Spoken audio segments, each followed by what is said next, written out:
మూడు ఇంపార్టెంట్ విషయాలు chief election commission notice తీసుకెళ్ళాం.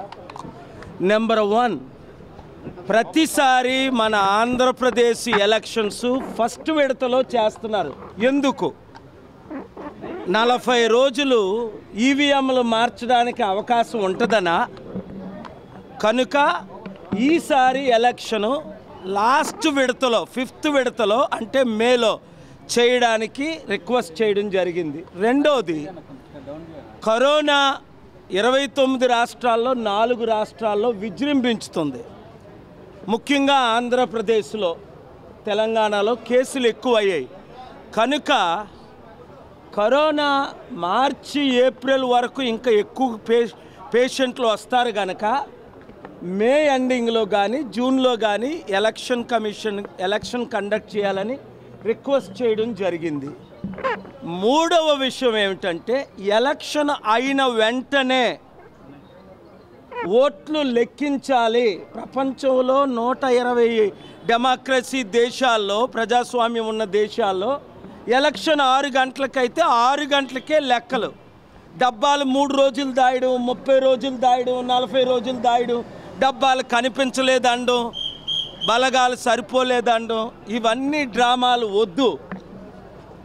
ఈ 3 కారణాలుగా ఎలక్షన్స్ ఏప్రిల్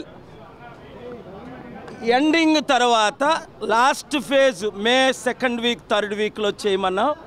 దానికి వైఎస్ఆర్సీపీని మద్దతు అడిగాం, తెలుగుదేశం పార్టీని మద్దతు అడిగాం, జనసేనను మద్దతు అడిగాం, సిపిఐ సిపిఎం అందరూ దానికి పాజిటివ్గా స్పందించారు. ఎలక్షన్స్ అన్నిటికంటే ఇంపార్టెంట్. ఓటర్లారా, నమోదు చేసుకోండి. ఈ అవినీతి ఓటర్ల లిస్టు తీసేయమని కూడా రిక్వెస్ట్ చేయడం జరిగింది. మరలా నాది ఎక్స్క్లూజివ్ మీటింగ్ ఈరోజు రేపు చీఫ్ ఎలక్షన్ కమిషనర్ గారితో ఉన్న తర్వాత నేను మీకు అప్డేట్ చేస్తాను. కాపులారా, బయటకు వచ్చేసేయండి. మేము కాపులు అనుకుంటూ ఆ కాపులు చంపిన వాళ్ళు పార్టీలో చేరొద్దని పవన్ కళ్యాణ్ని నేను పర్సనల్గా రిక్వెస్ట్ చేస్తున్నాను. కలిసిన తర్వాత మళ్ళీ మీతో మాట్లాడతాను. Thank you.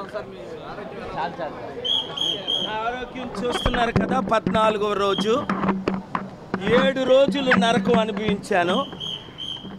10,000 సూదులు పెడితే ఏ విధంగా కడుపు పేగులు ప్రాణాలు పోతాయో అలాగా డిసెంబర్ 26 నుండి జనవరి 3 వరకు నిత్య నరకం అనుభవించాను.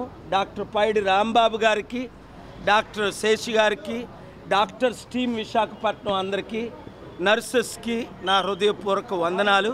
ప్రార్థించిన వారందరికీ నా హృదయపూర్వక వందనాలు.